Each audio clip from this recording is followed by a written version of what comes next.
नमस्कार सम्पूर्ण व्यक्तिहरुमा आज हामी कुरा गर्नेछौँ इरानका सुप्रिम लिडर अयतुल्ला खामेनी भन्ने जसलाई चाहिँ अमेरिका र इजरायलले संयुक्त रूपमा मार्यो अहिले उसका चाहिँ टप कमान्डरहरू पनि मारिएका छन्।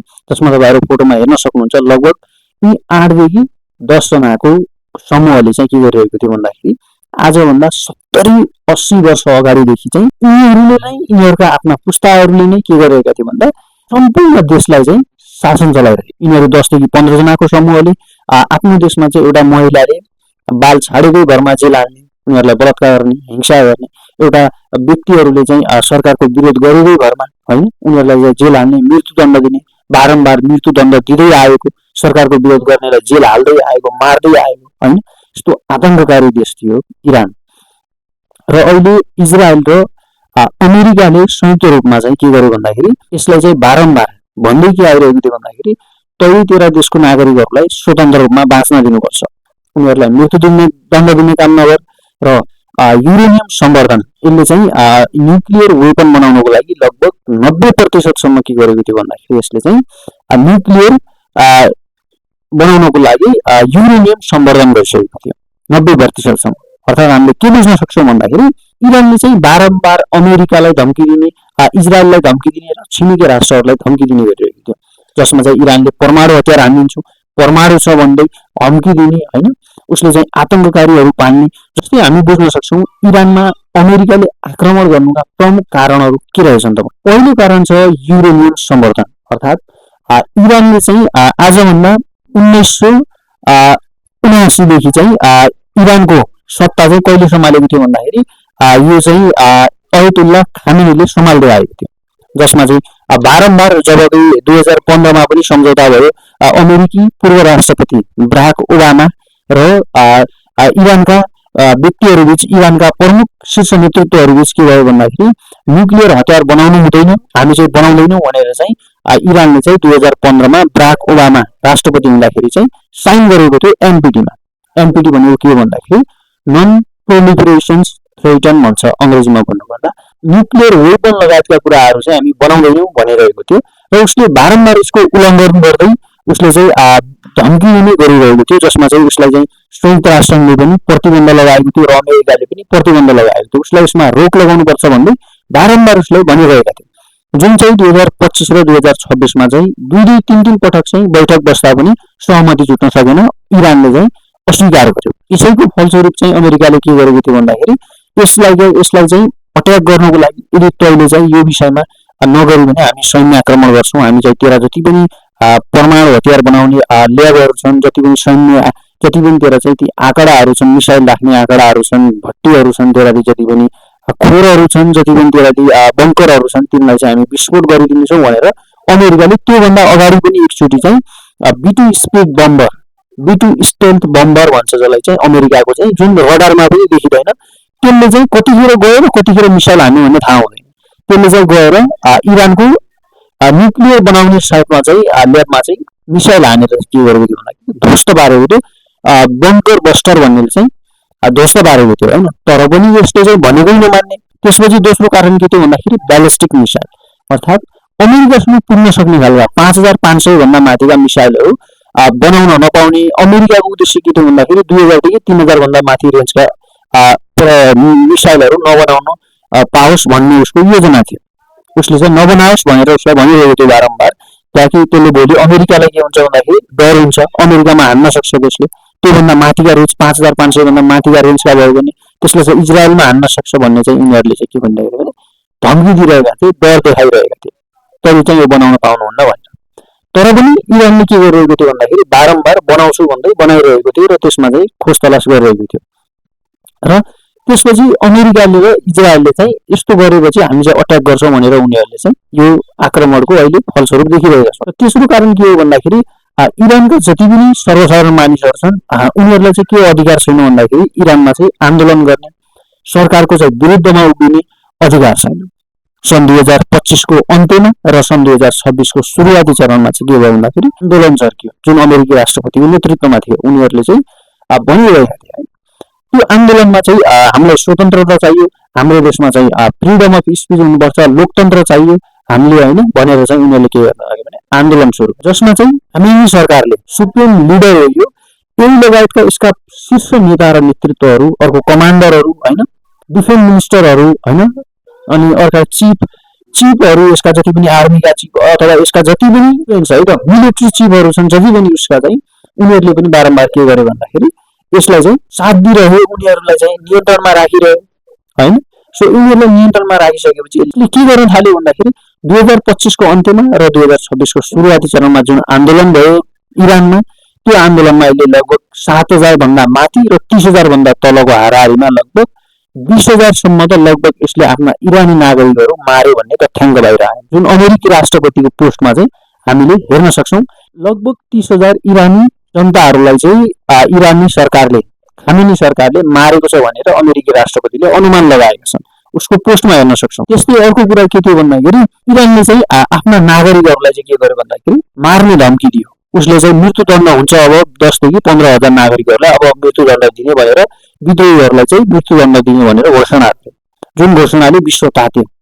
र अमेरिकी राष्ट्रपतिले त्यसैको फलस्वरूप के भन्यो भने यदि तैँले मृत्युदण्ड दिस् भने हामी तँलाई चाहिँ के गर्छौँ, सैन्य आक्रमण गर्छौँ, तँलाई चाहिँ मार्छौँ भनेर उतिखेर के गरेको थियो भन्दाखेरि धम्की दिइसकेपछि इरानले चाहिँ त्यो स्वीकार गर्यो, अब हामी गर्दैनौँ, मृत्युदण्ड दिँदैनौँ भनेर इरानले स्वीकार गर्यो, जसको फलस्वरूप इरानमा चाहिँ त्यो विद्रोह रोकियो। त्यसपछि अमेरिकाले चाहिँ के गर्यो भन्दाखेरि दुई पटक सहमति गर्न खोज्यो र सहमति छुटेन।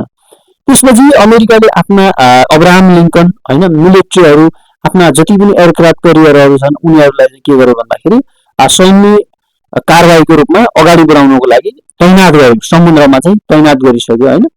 त्यसपछि चाहिँ लामो समयसम्म उसले आक्रमण गरेन र थुप्रै जनताहरूले, मानिसहरूले र विश्वमा चाहिँ के हुन लाग्यो भन्दाखेरि अब अमेरिका डरायो, अमेरिकाले केही गर्न सक्दैन, इरान अरू भेनेजुएला जस्तो देश होइन, ऊ जस्तो देश होइन भन्न थाल्यो। तर अमेरिका कहिले डराउँदैन, उसले चाहिँ के गर्ने भन्दाखेरि सिभिलियन्सहरू, सर्वसाधारण मानिसहरू नमारियो र उनीहरूको चाहिँ संरक्षाको लागि, उनीहरू चाहिँ नमरन् भन्नको लागि अमेरिकाले के गर्यो भन्दाखेरि उनीहरू मर्नु हुँदैन, सर्वसाधारणलाई कुनै असर पुग्नु हुँदैन, हामीले चाहिँ अब आक्रमण गर्नुपर्छ तर तेजीका साथ गर्नुपर्छ भनेर अमेरिकालाई चाहिँ एउटा ठुलो योजना बनाइरहेको छ। त्यसपछि इजरायल र अमेरिकाले के गर्यो भन्दाखेरि एआईको प्रयोग गरेर चाहिँ, एआई क्लाउड भनेको प्रयोग गरेर चाहिँ अमेरिकाले चाहिँ पहिले चाहिँ निगरानी राखेको थियो, उसले के खान्छ, कहाँ जान्छ, कसरी बस्छ, के गर्छ भनेर चाहिँ नेतन्याहु र अमेरिकी राष्ट्रपति डोनाल्ड ट्रम्पले एकदम पूर्ण रूपमा चाहिँ के गर्यो भन्दाखेरि उसको पत्ता लगायो, उसले के गर्छ भनेर चाहिँ एआईको माध्यमबाट कसरी गर्ने, यदि एकैचोटि मिसाइल आक्रमण भयो भने कसरी रोक्ने हामीले होइन, अनि चाहिँ उसका चाहिँ के छन् त्यहाँ चाहिँ डिफेन्स सिस्टमहरू होइन, रडारहरू, उसका चाहिँ जति पनि S-400 लगायतका उसको सुरक्षाको लागि राखिएका चारैतिर कवच, सुरक्षा कवच राखिएका मिसाइलहरू र ड्रोनहरू जति पनि थिए तिनीहरूलाई चाहिँ कसरी पूर्व चाहिँ नष्ट गर्ने भनेर चाहिँ एआईले बाटो दिइरहेको थियो होइन। त्यसपछि उनीहरूले त्यसैको फलस्वरूप चाहिँ अट्याक गर्यो, पहिला चाहिँ B-2 स्टिल बम्बर र F-35 चाहिँ के गर्यो, अट्याक गर्यो। त्यसपछि तिनीहरूलाई ध्वस्त पार्यो। पहिला चाहिँ प्रमुख केन्द्रमा चाहिँ ती S-400 होइन जुन रसियाले दिएको थियो इरानलाई, रडार सिस्टम, डिफेन्स सिस्टम होइन, उसको जति पनि विस्फोट गरायो, तिनलाई चाहिँ एउटा बङ्कर बुस्टरले चाहिँ नष्ट गरियो पहिला। त्यसपछि आक्रमण गरियो, आक्रमण गरेपछि के भयो भन्दाखेरि खामेनी लगायतका 10 देखि 15 जना शीर्ष कमान्डरहरू मारिए। त्यसपछि के भयो भन्दाखेरि इरानमा खुसियालीको माहौल छ, इरानी नागरिकहरूले अमेरिकी राष्ट्रपति डोनाल्ड ट्रम्पलाई कसैले आई लभ यू भन्न थाले, कसैले चाहिँ थ्याङ्क यू भन्न थाले, कोही चाहिँ अब फ्रिडम अफ स्पिच, हामी चाहिँ स्वतन्त्र भयौँ, देशमा चाहिँ अब नयाँ शासन हुनुपर्छ, स्वतन्त्र रूपमा बाँच्न पाउँछ, आजभन्दा 78 वर्षपछि चाहिँ देशमा स्वतन्त्रता आएको छ, न्याय आएको छ, अब हामी स्वतन्त्र र सुरक्षित भयौँ भनेर उनीहरूले खुसियाली र सेलिब्रेसन मनाइरहे।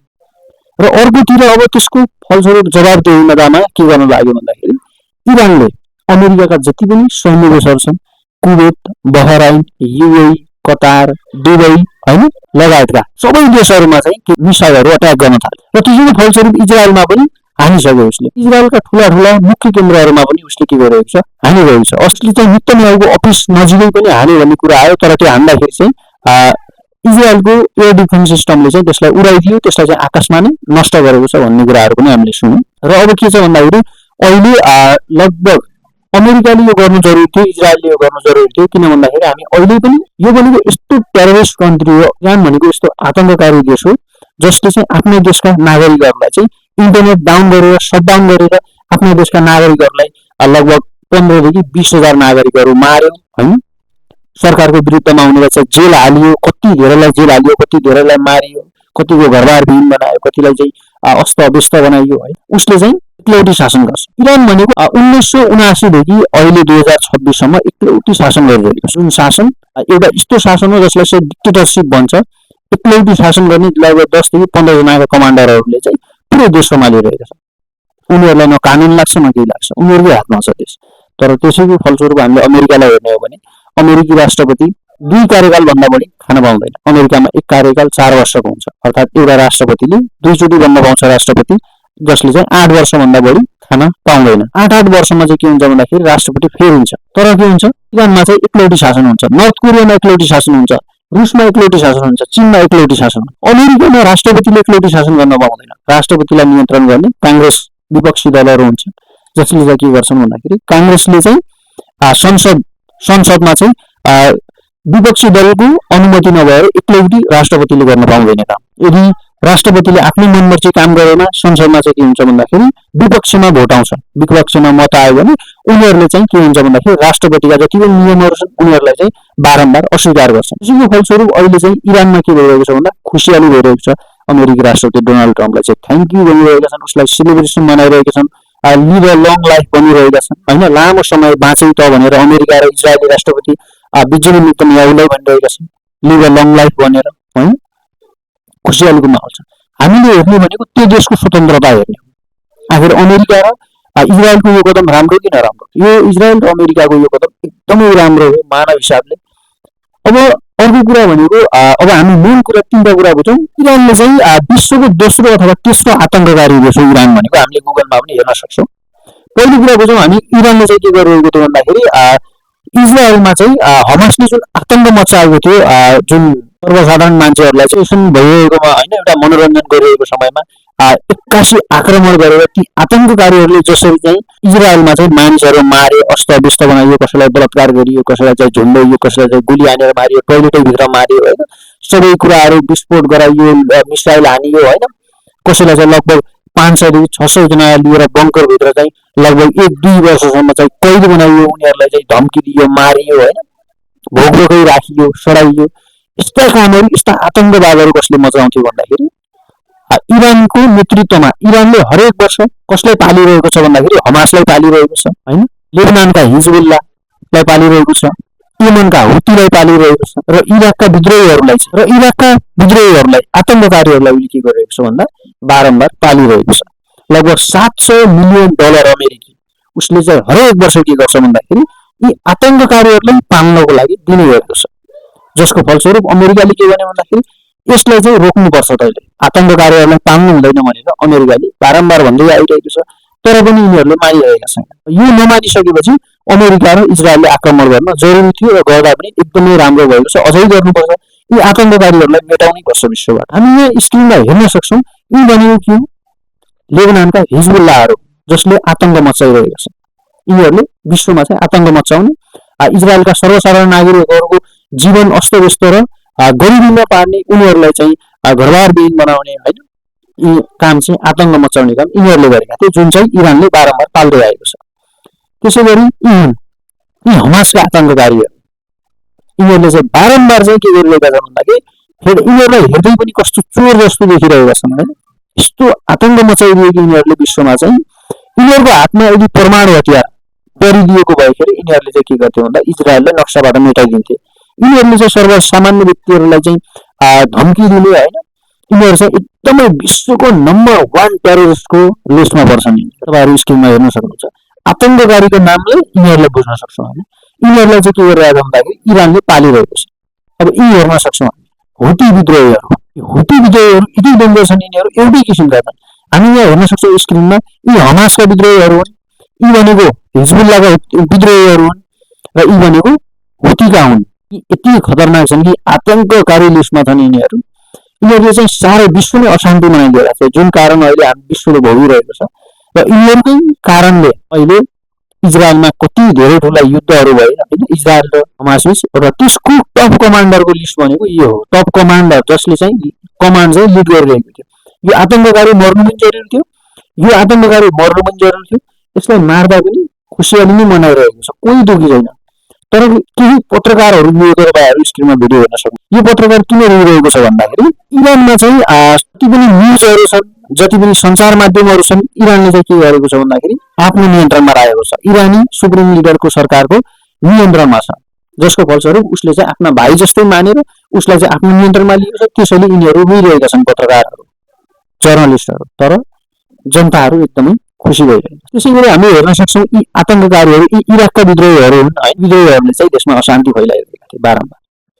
र त्यसै गरी अब हामी हेर्न सक्छौँ tell me list of terrorist country in the world भनेर सर्च गर्दाखेरि तपाईँहरू यहाँनिर हेर्न सक्नुहुन्छ। यहाँनिर हामी हेर्न सक्छौँ terrorist country in the world, Cuba, the democratic people Republic of Korea अर्थात् नर्थ कोरिया, दोस्रो नम्बरमा नर्थ कोरिया छ, तेस्रो नम्बरमा इरान छ र चौथो नम्बरमा साइरिया छ।